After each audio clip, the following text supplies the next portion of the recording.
আন্দোলন করছে কেন?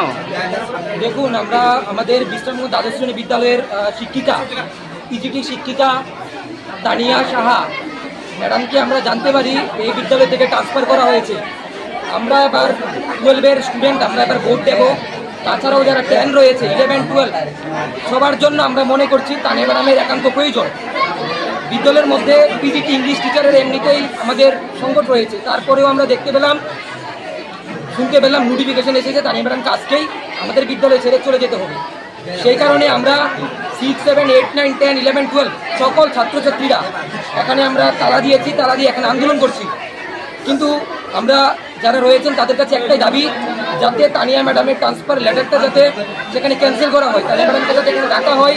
কারণ আমরা যারা ভোট দেব আমাদের প্রচণ্ড ব্যাঘাত হবে। এবং অনেকে একটা দাবি তুলেছিল যে তারা রাস্তার মধ্যে ন্যাশনাল হাইওয়ে ব্লক করবে, কিন্তু ডিউ টু ম্যানি রিজন পথ চলতি মানুষ, office staff, school student, college student তাদের কথা মাথায় রেখে আমরা আমাদের প্রোটেস্ট আমরা এখানে করছি।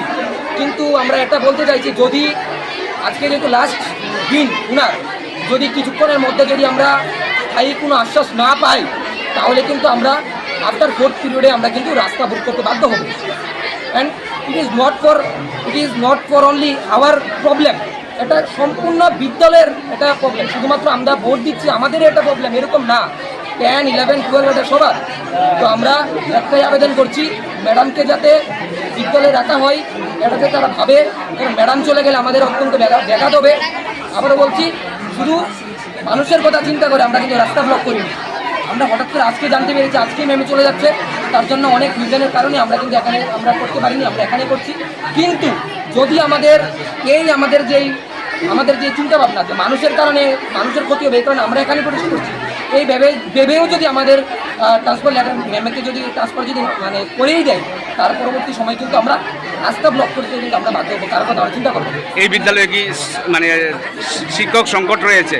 শিক্ষিকা সংকট হয়ে গেছে কিছু, কিন্তু তা সত্ত্বেও যদি ম্যাডাম যদি চলে যায় তাহলে তো স্কুলের বেহাল দশা হবে। আমাদের ইংরেজি সেকশনে, ইংলিশ ডিপার্টমেন্টে ম্যাম যেহেতু ইংলিশ ডিপার্টমেন্টে ছিল, পিজিটি টিচার ছিল, তো ম্যাডামকে বদলি করা যাবে না। এটাই আমাদের সকলের একসাথে প্রোটেস্ট করছি। কোনো আধিকারিক এসেছে এখন পর্যন্ত? কেউ আসেনি, আমরা প্রোটেস্ট করছি। আমরা আবারও বলছি, তোমরা এই আশ্বাস না পেলে আমরা কিন্তু রাস্তা ব্লক করবো। তুমি কোন ক্লাসের ছাত্র? আমরা এখানে ম্যাক্সিমাম, আমি 12-এর আছি, আমি 12-এর বিজ্ঞান বিভাগ নিয়ে পড়াশোনা করছি। এখানে সব ছাত্রছাত্রীরা রয়েছে।